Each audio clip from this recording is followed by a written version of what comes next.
گل رنگی پہلا بند۔ تو شناسائے خراش عقدے مشکل نہیں، اے گل رنگی تیرے پہلو میں شاید دل نہیں۔ زیب محفل ہے شریک شورش محفل نہیں، یہ فراغت بزم ہستی میں مجھے حاصل نہیں۔ اس چمن میں سراپا سوز و ساز آرزو، اور تیری زندگانی ہے گداز آرزو۔ تشریح۔ پہلا شعر۔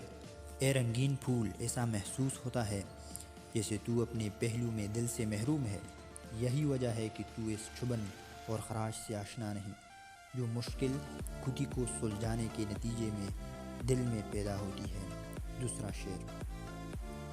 کسی پیچیدہ مسئلے کو حل کرنے کے حوالے سے انسان کے دل کی جو کیفیت ہوتی ہے، پھول اپنی خوبصورتی اور رعنائی کی وجہ سے اس کیفیت کا شکار نہیں ہوتا۔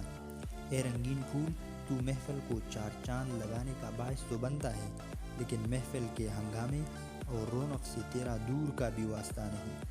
تجھے جو فراغت اور آرام نصیب ہے، وہ زندگی میں میرے نصیب میں کہاں۔ تیسرا شعر۔ اس دنیا میں تو مکمل طور پر آرزو کا سوز و ساز ہوں، جبکہ تیری زندگی آرزو کے سوز و ساز سے خالی ہے۔ دوسرا بند۔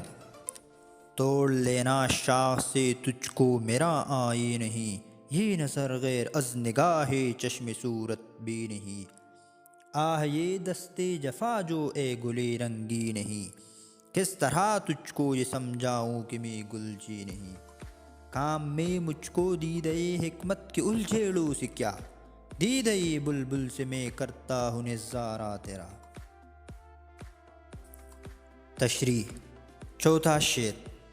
اے پھول، تجھے شاخ سے نوچ لینا میرا وتیرہ نہیں۔ اس قسم کا کام محض وہ شخص کرتا ہے جو ظاہری خوبصورتی کا دلدادہ ہوتا ہے۔ یہ کسی غیر کی نظر نہیں، حقیقت میں تو یہ دیکھنے والی نظر ہے اور حقیقت سے آشنا نہیں ہے۔ پانچواں شعر۔ اے رنگین پھول، میرا ہاتھ کسی ظالم شخص کا ہاتھ ہرگز نہیں ہے۔ میں کیسے تمہیں یقین دلاؤں کہ میں پھول نوچنے والا شخص ہرگز نہیں ہوں۔ چھٹا شعر۔ مجھے غور و فکر کرنے والی آنکھ کے بکیڑوں سے کیا لینا دینا، میں تو بلبل کی نگاہ سے بالفاظ دیگر پیار بھری اور محبت میں ڈوبی ہوئی نگاہ سے تیرا نظارہ کرتا ہوں۔ تیسرا بند۔ سو زبانوں پر بھی خاموشی تجھے منظور ہے، راز وہ کیا ہے تیرے سینے میں جو مستور ہے۔ میری صورت تو بھی ایک برگ ریاض دور ہے، میں چمن سے دور ہوں تو بھی چمن سے دور ہے۔ مطمئن ہے تو پریشاں مثل بو رہتا ہوں میں، زخمی شمشیر ذوق جستجو رہتا ہوں میں۔ تشریح۔ ساتواں شعر۔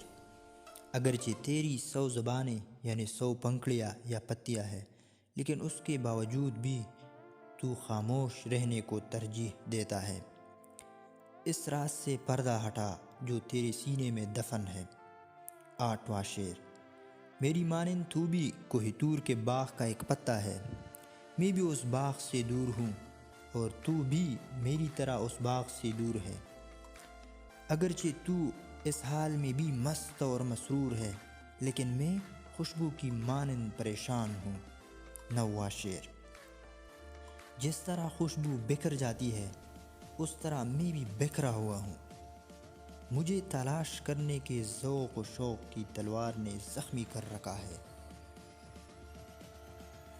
چوتھا بند۔ یہ پریشانی میری سامان جمعیت نہ ہو، یہ جگر سوزی چراغ خانہ حکمت نہ ہو، ناتوانی ہی میری سرمائے قوت نہ ہو، رشک جام جم میرا آئینہ حیرت نہ ہو۔ یہ تلاش متصل شمع جہاں افروز ہے، تو سنے ادراک انسان کو خرام آموز ہے۔ تشریح۔ 10واں شعر۔ میری یہ پریشانی کہیں میرے دل کو تسلی دینے کا سبب نہ بن جائے، اور میرے جگر کی جلن حکمت کے گھر کا چراغ نہ بن جائے۔ 11واں شعر۔ میری کمزوری ہی کہیں میری قوت کا سبب نہ بن جائے، اور میری حیرت کا آئینہ جمشید کے جام کے لیے باعث رشک نہ بن جائے۔ 12واں شعر۔ میری جہد مسلسل وہ شمع ہے جو دنیا کو روشن اور منور کرتی ہے، اور انسانی عقل کے گھوڑے کو چلنے کا انداز سکھاتی ہے۔